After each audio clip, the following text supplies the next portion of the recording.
मैं डॉक्टर जवाहर राम, सहायक आचार्य दर्शन शास्त्र, राजकीय महाविद्यालय बाड़मेर। आज हम अध्ययन करेंगे योग दर्शन के अंतर्गत जो चित्त भूमि है। चित्त भूमि क्या है, चित्त भूमि क्या परिभाषा है, क्या प्रकार है, उसके बारे में हम अध्ययन करेंगे। तो सबसे पहले देखते हैं चित्त की जो विभिन्न अवस्थाएं हैं, चित्त की जो विभिन्न अवस्थाएं हैं वो चित्त भूमि कहलाती है। जिस प्रकार मनुष्य जन्म लेता है, फिर थोड़ा बड़ा होता है, फिर जवानी में आता है, किशोरावस्था, ये सब जो अवस्था हैं, गृहस्थाश्रम, ये सभी इस प्रकार की जो अवस्था हैं, उसी प्रकार जो चित्त की जो अवस्था है वो चित्त भूमि कहलाती है। चित्त भूमि चित्त की जो विभिन्न अवस्थाएं हैं अलग अलग चित्त भूमि कहलाती है। और चित्त भूमि 5 प्रकार की है, जिसमें से जो प्रथम 3 है जो चित्त की है चित्त भूमि, वो योग दर्शन के प्रतिकूल मानी गई है, और अंतिम जो दो है वो योग के अनुकूल मानी गई है। कुल मिलाकर चित्त भूमि 5 है। चित्त भूमि जो 5 है, एक है क्षिप्त, दूसरी है मूढ़, तीसरी विक्षिप्त, चौथी एकाग्र और 5वीं है निरुद्ध। चौथी और जो 5वीं अवस्थाएं हैं चित्त भूमि की, एकाग्र और निरुद्ध, वो दोनों ही योग के अनुकूल मानी गई है। और जो प्रथम 3 है, जो क्षिप्त है, मूढ़ है, विक्षिप्त, ये तीनों योग दर्शन के प्रतिकूल या योग के प्रतिकूल मानी गई है। अब सबसे पहले हम वर्णन करते हैं क्षिप्त का। क्षिप्त जो है यह चित्त की निम्नतम अवस्था है, सबसे निम्नतम अवस्था है, ये क्षिप्त है। इसमें रजोगुण की प्रधानता पाई जाती है। इस अवस्था में क्या है, रजोगुण की प्रधानता पाई जाती है। परिणाम स्वरूप क्या होता है, चित्त किसी भी विषयों की ओर आकर्षित रहता है। क्यों, रजोगुण क्रिया का चालक है, क्रिया की ओर चालक है, इसलिए चित्त क्या हो जाता है, विषयों की ओर आकर्षित रहता है और उसमें चंचलता का भाव बना रहता है चित्त में। मतलब सबसे पहले क्या है, क्षिप्त में कौन सा, रजोगुण की प्रधानता पाई जाती है।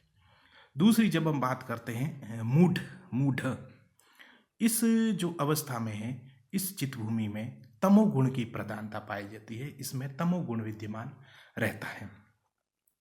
परिणाम स्वरूप क्या होता है, चित्त में आलस आता है, क्योंकि तमोगुण की प्रधानता के कारण आलस्य, प्रमाद या नशे की अवस्था, जड़ता व मूढ़ता मतलब मूर्खता का भाव बना रहता है इसमें, मूढ़ वाली अवस्था में।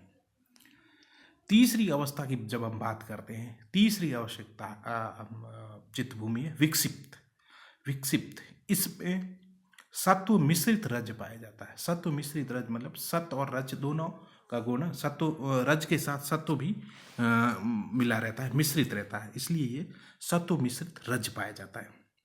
परिणाम स्वरूप क्या होता है, चित्त क्या होता है, किसी एक विषय पर एकाग्र तो होता है, लेकिन चित्त पुनः विषयों में आसक्त हो जाता है। क्योंकि सत्व गुण के कारण वो एकाग्र तो होता है, लेकिन उसमें रज भी पाया जाता है, इसलिए पुनः विषयों में और विषयों की ओर आकर्षित हो जाता है। चौथी अवस्था है जो एकाग्र। इस चित्त भूमि में क्या होता है, इसमें केवल चित्त में सत्व गुण की प्रधानता पाई जाती है, केवल और केवल सत्व गुण की प्रधानता पाई जाती है।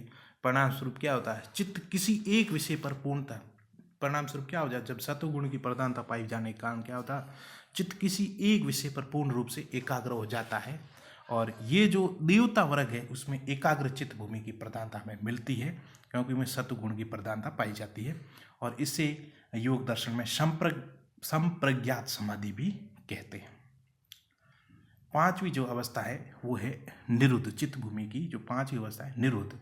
सकल वृत्ति निरुद्धेषु च, मतलब संपूर्ण जो वृत्तियों का, जहाँ सभी वृत्तियों का पूर्णतः निरोध हो जाता है, बिल्कुल कुछ भी नहीं रहता है, वह अवस्था निरुद्ध कहलाती है। इसमें केवल जो चित्त को यह बोध मात्र रहता है, केवल बोध मात्र रहता है, सत्व रज व तम तीनों गुणों का लोप होता है, किसी भी गुण का इसमें नहीं रहता है, तीनों गुणों का एकदम पूर्ण रूप से लोप हो जाता है। अतः यह असंप्रज्ञा समाधि भी कहलाती है। तो इस प्रकार हम देखते हैं कि चित्त की जो विभिन्न अवस्थाएं हैं वो चित्त भूमि कहलाती है। और इसमें जो चित्त भूमि जो 5 प्रकार की मानी गई है, क्षिप्त, मूढ़, विक्षिप्त और एकाग्र और निरुद्ध।